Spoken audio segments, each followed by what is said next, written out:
This is the IBJ podcast for the week of October 25th, 2021. I'm your host, Mason King. Welcome back to the podcast, everybody. As we've discussed before, we're in the middle of a 2-year period in which everything that happens is preceded by the word unprecedented. Today, we're going to talk about the Great Resignation, the current workforce trend in which Americans are quitting their jobs at an unprecedented rate. How many? About 4 million people per month in June, July, and August. Now, why? Well, there are a lot of reasons. There's a glut of open positions across the economy, which is causing employers to sweeten the pot for new signees in hopes of maybe stealing people from competitors. Some folks realized during the worst of the pandemic that life is too short to be in a crappy job, or at least one that's no longer a good fit. Some realized that spending time with their families was more important and rewarding than a demanding career and decided to try something less intensive. Some simply decided to retire early. But with all of this talk of employees handing in their notices, I'm sure most of us have at least considered it. I bet that you, in moments of frustration, have dreamed of shooting off an email announcing your departure. Now, as satisfying as that would be, we need to be wary of digging ourselves into a big financial hole. The smart defectors have plans for this situation to keep their heads comfortably above water. So for this week's edition of the IBJ podcast, I've asked IBJ personal finance columnist Pete Dunn, aka Pete the Planner, to help us figure out whether we have what it takes to say, take this job and shove it, either for a lower paying job or just to quit and search for a new one. We also chat for a few minutes about what likely will be a rough stretch for the stock market before the end of the year. This certainly won't make anyone feel any better about leaving their job. Here's our conversation. As always, I am pleased to welcome back to the podcast Pete Dunn, aka Pete the Planner. How are you, sir? I'm doing well, feeling spooky because it's spooky season. Well, let's get right to the point. I'm sure you're familiar with this new phase of employment in America called the Great Resignation. I'd like to call it the quit storm. I'm pretty sure I coined that. I've done a few minutes of internet research. I don't know how to profit from it yet. But people are quitting their jobs at a significantly higher rate than they were before the pandemic. We are told that there are far more job openings than there are willing candidates. So it's a job seekers market. We should also note that after nearly 20 months of the pandemic, there are people who are just completely burned out and need some kind of break from work immediately. There are people who've decided that their current job doesn't reflect their new values. Some have determined their childcare costs are so high that they're really better off staying at home. Some or all of this have led folks to quit before they have lined up a new job. Now, depending on the industry you're in, it can be difficult to look for a new job while you're doing the one that you want to leave. So for the folks who want to quit their current jobs without a new one lined up, at least one with similar compensation, the big question for today is, how do you know you can afford it? How do you know you can make it work? I'd have to note, this is why I love the concept of financial flexibility. And when I think about my own financial life, what I'm going for is flexibility. I'm going for the intersection of time and money. So Mason, what you've just described, when the quit hits the firm, what you've just described is when people say, you know what, my time is more valuable than the money I'm being paid. And during the times when I'm at work, how I'm made to feel is not worth the money. And so I love this because, again, intersection of two economic resources, time and money. And so there just has to be a set of rules that if you're currently evaluating this and you're listening to us right now and you don't know what's next, but you can't do this any longer, let's just set some ground rules today as to what you need to do to make sure that, sure, you might regret it, but it won't be financial regret. Is that fair? That's it. That's exactly what we need. All right, so where to begin is the place that everyone hates when I say this. But it's just the only place to begin. I mean, how can you not begin here? You have to have a budget. I mean, to quit a job without knowing your budget, dare I say, is incredibly irresponsible. It is reckless. Now, I also have to say, I think too, that part of this, I'm just going to go in and quit today, is the buzz of the recklessness, right? It's like, I'm so disenchanted with this place. I'm going to do something reckless. However, don't do it without a budget. Okay. How do I do a budget? I'll just start with what's it cost for you to live? Let's stop calling it the B word and just say, what does it cost for you to survive 1 month in your life? Rent or mortgage? And even get into something like, well, what about a car payment, or what about this or that? On some level, if this is important enough to you, you can start cutting obligations. You'd be like, well, I'm turning the car back in. Like I'm getting rid of my car. I'll sell my car so I don't have the payment, and I'll take the bus, or I'll walk to work. I live downtown, whatever. Or I'll walk to my guest bedroom because there is no commute. That's what people have to be willing to do in order to get back the time that they no longer are willing to give for the money they were getting. So I take a look at how much it costs for me to live. Take 1 unit a month. If we need to, we can stretch it over 2 or 3 or 4 or 5 months. Well, you start with one, but I think part of that too, tip 1A, or that was 1A, this is tip 1B. Understand your relationship with convenience.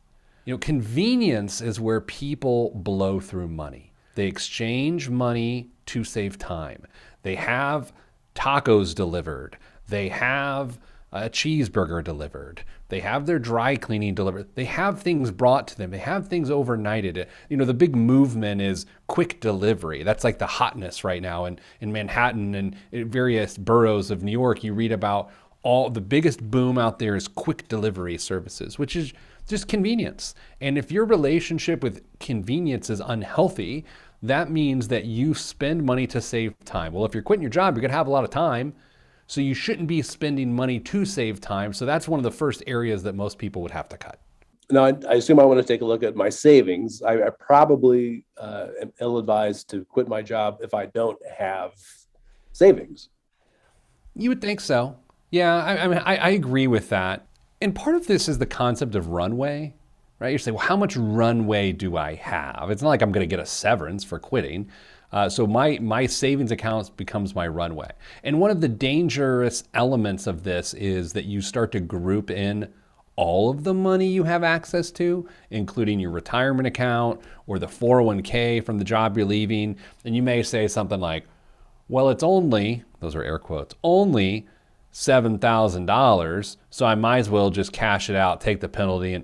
And then so you start doing these weird justifications that make what could conceivably be a parallel move be a regressive move, right? So you're saying, well, I'm leaving this unsatisfactory job to one that makes me feel better. And again, I'm exchanging money for time, so that makes sense. But the second you liquidate a retirement account, the second you take your future and use it to solve the present, then you've taken a massive step backward. So if we're going to have a do not break glass in this emergency, I think the 401k is the first place we'd start that conversation. Okay. So it'd be great if I had cash. Yeah, I mean, yes. Yeah, cash is helpful. But again, that's why the budget's so important, because let's say you're living normally, whatever that is, and let's say you spend $5,000 a month, but you only have $11,000 to your name. Could you conceivably cut your spending by $1,500 a month and then have closer to 3 months expenses instead of 2? It makes a pretty big difference when you're doing this. But to your earliest point, this is also where you could potentially fill in the pieces with gigs, like the gig economy. You could fill in an Uber. You could fill in DoorDash to deliver to other people who have bad relationships with convenience. All right, you could do that until you find that medium, right? Where you find like what's going to happen. Now, as you've counseled in the past, it's great to have a emergency fund. 3 months of well, you tell us what you think it is. Yeah, 3 months. But as you're saying that, I'm thinking, and maybe I'm wrong. Sometimes I am. I can't imagine too many people with a full emergency fund just quitting their job. I mean, I feel like this is like I'm making a character judgment here. Like this feels aggressive. But I'm going to say, of the people I know who have had employment changes or people who just up and quit their job without anything else right there, it just doesn't seem like a profile where the person would have a full emergency fund. Oh, maybe I'm way ahead of myself on that, but I'm going to stick with it. I'm okay with it. Okay. It's a YOLO thing. If you're quitting your job, That is a byproduct of like this YOLO, like, hey, you only live once. I'm not putting up with this. If you have that YOLO in you, you likely don't have an emergency fund. That's offensive, and it's okay. I'm putting it out there. Let's say that I'm a 54-year-old middle manager, and I've been doing my homework, and I do have this emergency fund set up. But man, my job is killing me. I just got to get out of here. I don't have time to look for another job. Would you, in any universe, say, yeah, go ahead and dip into your emergency fund? Yeah. Okay, so let me just say yes. I think if this is what you're going to do, that is why the emergency fund is there. This is a career emergency. I would also note, though, that's why I also don't believe your retirement fund to be part of an emergency fund. But this is the spirit of post-pandemic living, and I say this hoping that we're in the post era. YOLO's a thing. I wrote about it in my column in IBJ 6 months ago, maybe 12. It all runs together. Who knows? It's sometime in the last 20 months. Like, YOLO is a thing where people are saying, you know what? I've gained a lot of perspective during this time. I used to care about work-life balance. Now I realize that it's more life-work balance. My life is more important than work. YOLO, I'm out. And that's a thing. That's a very real thing. It also occurs to me that, if I quit my job, I just use myself as an example. Now I don't have health insurance. I assume that's a huge expense. Yeah. This sounds like something I need to investigate more. So this is where we get back to that recklessness, that there are repercussions to parting with a benefits package. And health insurance is one of those things. I'm sure people don't quit their job specifically because of health insurance. YOLO's fun until you realize that you've got a prescription that you got to pay every single month, and you don't have a copay in the marketplace, right? So health insurance is one of those things, and a little less of a sexy benefit. You get disability and life insurance go away. And I would also have to note, it's easier to tell someone to take that job and shove it when you don't have a family to support. A single person can absolutely pull this off much easier than someone that has more than one mouth to feed. The last time I quit a job, now that I think about it, I did have the extension of my current benefits that just ended up being a lot more expensive. Remind me of what that's called. Cobra. I kept thinking Tiger. Wow. My Tiger benefits were like for 18 months, but they were so expensive. It was like $800 a month.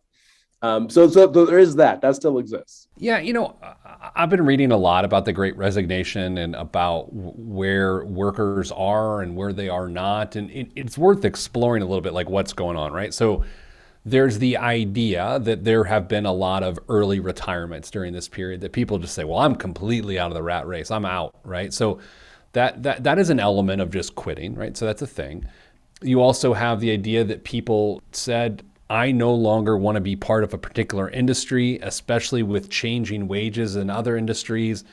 I want to go that route. But what I've just described there is a proactive, somewhat strategic decision.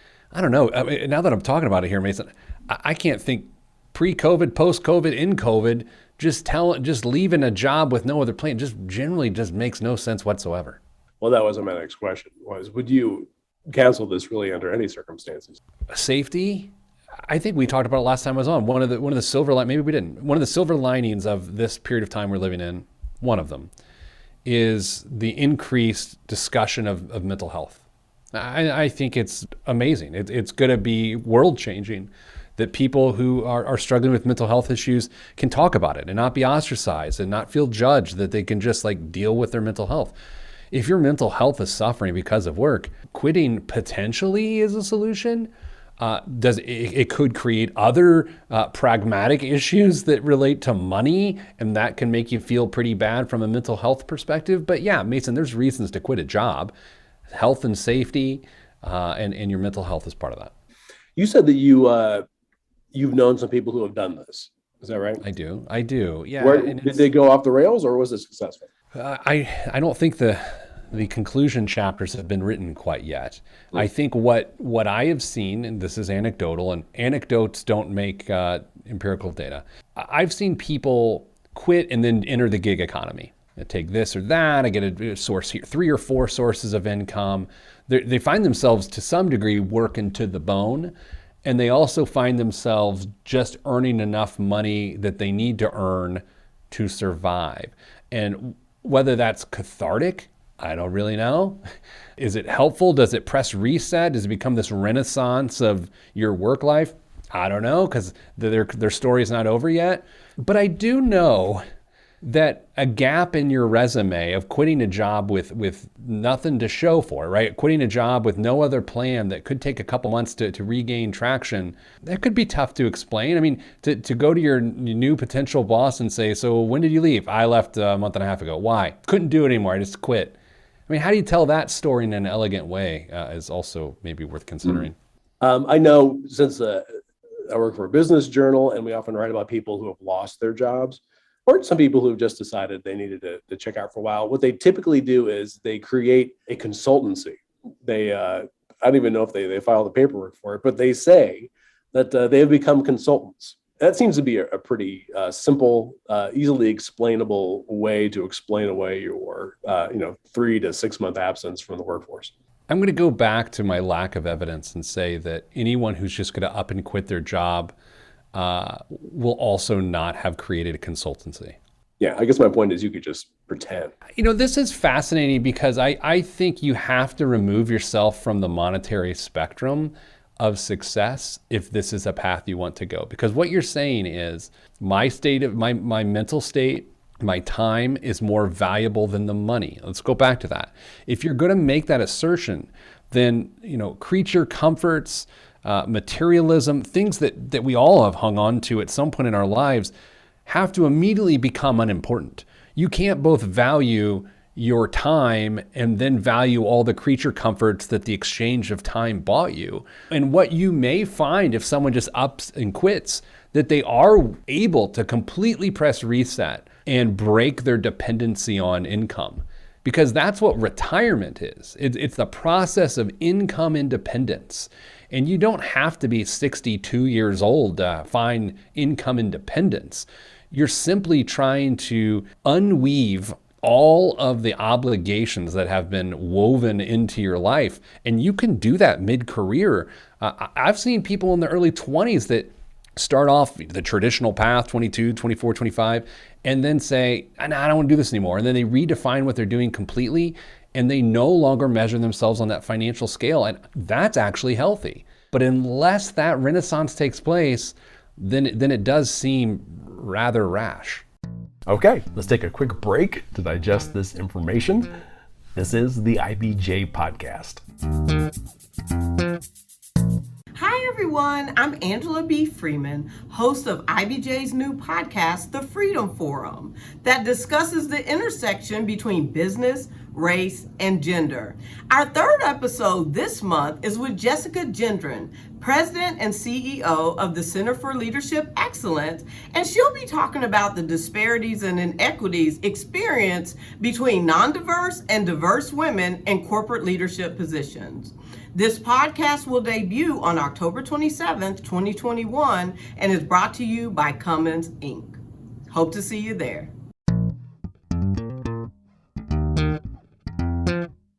All right, we're back with this week's edition of the IBJ Podcast. We're chatting with Pete the Planner about the Great Resignation and what likely will be a tumultuous November and December in the stock market as Congress fights over raising the debt ceiling. One of the themes that often comes up when we talk is this concept of lifestyle and living up to the lifestyle you've established or ratcheting that lifestyle back down to save money. I'm assuming in this situation that we would say, you got to be prepared to ratchet that lifestyle down. You can't go into it thinking you're going to be able to do the same stuff you'd always been able to do. Oh, yeah, absolutely not, right? And that's also why someone with no student loan debt can pull this off.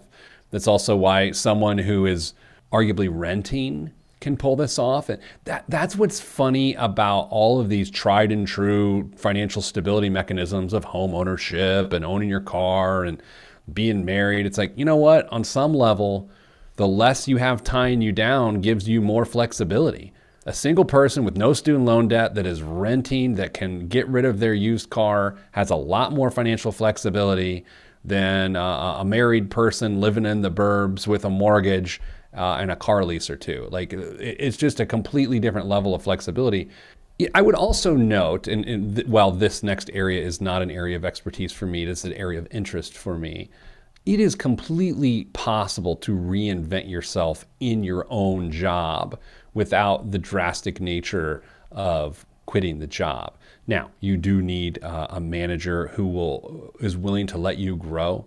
Around here in our workplace, something we talked about during COVID is we give everyone permission to be whoever they need to be going forward. If you had a reputation, good or bad, for doing this or that, hey, you have permission to evolve from that. And if you have a supportive workplace that allows you to do that, you don't have to quit your job. You can just sort of reinvent your relationship with your job. And I've seen a lot of people do that. Gotcha. Okay. What else is on your mind? I think December, these next 6 to 7 weeks are going to be fascinating in our economy. In the next week or so, we've got a lot of earnings coming out on Wall Street, but we're still going to be heading to that, second week of December when the debt ceiling discussion happens yet again. And so my column in Indianapolis Business Journal this week was about a reader emailed and asked, well, hey, I know the market's going to crash leading up to the debt ceiling debacle, which is going to take place again because it was punted in October. So why not just get out of the market when I know the market's going to go down and just avoid the whole chaos that happens every single time Congress can't get their stuff together around the debt ceiling? And so, of course, I noted that it's one thing to know when to get out of the market, which sometimes you're right and sometimes you're wrong. It's a whole other thing to know when to get back into the market, and whereas almost everyone is wrong. And so that was the advice. But it will be predictably chaotic in the next 7 weeks in our economy and in our stock market. Yeah, I think that I have actually been paying attention to some of these discussions that we have. And yet the problem, as you say, is knowing when to get back in, because that is a really hard thing to time. Let's say you are terrified that the debt ceiling debacle is going to strip your portfolio away. So you get out, say you do it. Then they come up with a deal that they always come up with, and then all of the value of the market returns the next day and you're not back in. Or it takes off beyond that, and then you've missed those gains. It just makes no sense, and it never makes any sense. The difference is this time along, we all know it's going to happen. It's like turbulence on an airplane. Do you feel better when you know it's going to happen? Or if it just happens, you're like, well, I can't get out anyway. Like, what am I going to do? What does the knowledge of knowing it's going to be bumpy really do for you? And with the market, it makes you feel like you should act, but I don't think you should. Now, they can just punt again, can't they? Isn't that always the option? I don't think they can punt in December. Now, I am not a constitutional law expert, although I do have a Twitter account. But I don't believe they can punt again in December. Oh, boy. Okay, so this is going to be a showdown. Yeah, this is the real one, right? They punted in October, so it's going to have, and the whole thing about this, and it is, I will not say it's a perfect storm because that's the most overused idiom ever, but here's what we're dealing with. We're dealing with supply chain issues. We're dealing with still increased consumer demand. We're dealing with Black Friday. We're dealing with, a dwindling infection rate with COVID. You're dealing with a budget that hasn't gotten passed in Washington. So you've got all of these elements shaping around this debt ceiling thing in early December. I'm telling you, and don't act on this, anybody, but it's going to get ugly. Now, for a buy and hold guy like me, I should just tune it out, right? Yeah, you can just guess and be right. It's like watching Tony Romo be a play-by-play announcer in an NFL game. He's going to tell you where the ball's going to go. It doesn't impact you watching the game or what to do about it, but this is what's going to happen. Hang out and watch. What I always take from these situations is just wait. Yeah, I mean, here's the thing about your finances, yours, Mason, and everybody's. You want to do something smart, and you want to be directly responsible for something, good, but being boring is the better way to go, and you're good at that, right? Oh my God, it's like you're my wife. I know. I love that you were talking about YOLO, and I don't think you have a single ounce of YOLO in you. But you know what? Neither do I, if we're being honest. I am not a spontaneous person. Well, that is a whole other conversation. I kind of had my big yellow jump where I quit my job and I went back to grad school, and in a profession that pays like zero money, even if you're fantastic at it. But you know what? So you've just described a situation that we've just talked about that's worked out for you, objectively has worked out for you. So for those people considering this that now are discouraged, it does work out because your situation's worked out. Yeah, but I just ended up requiring so many antidepressants. The expense was great. Issue. Yeah. Don't know anything about that. Look, if you haven't redefined success and redefined the quality of life that you live on a regular basis in the midst of a once in a hopefully century global pandemic, then when are you going to do that? Like, if you haven't re-examined everything, what's wrong with you? So I think this is a healthy discussion. And if you end up quitting your job with no other plan, okay. But now the pressure's on to make the best of this dynamic situation. I'll just note, I think a lot of people do this and have instant regret and then spend a lot of time trying to justify and validate the decision they made that they know was regretful, for what it's worth. All right, well, let's leave it at that. All right. All right, well, have a good one. Yeah, bye.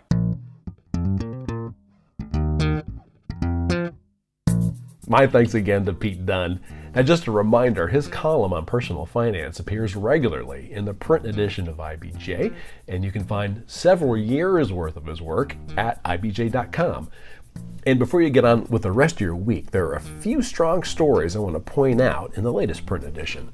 First up, Indianapolis officials are gearing up to host the largest event the city has seen in months, the College Football Playoff National Championship. IBJ's Mickey Shuey dives into the preparations, the schedule for the community events, and what will make Indy's latest hosting gig unique. Also in this week's paper, Leslie Bonilla Muniz examines the recent increase in housing options for intellectually and physically disabled residents, which advocates say still isn't enough to meet the demand. Susan Orr explains why accounting firms now are having trouble recruiting talent for what traditionally have been stable, good-paying, white-collar jobs. And Sam Stahl profiles Indianapolis entrepreneur, philanthropist, and social activist Bill Osterly, this year's honoree for IBJ's Michael A. Carroll Award. Again, you can find these stories in the latest print edition of IBJ or online at ibj.com. And I will say, it is quite a bit easier to access all of the latest local news about business and politics and all of IBJ's data on Central Indiana's business, community, and economy. If you're a subscriber, it works out to about $2 per week for actionable information you're not going to find anywhere else. Just go to ibj.com and click on the subscribe button. And thanks again for making time this week for the IBJ podcast, which is edited by Leslie Weidenbenner. I'm Mason King. Hang in there, everybody. We'll be back again next week.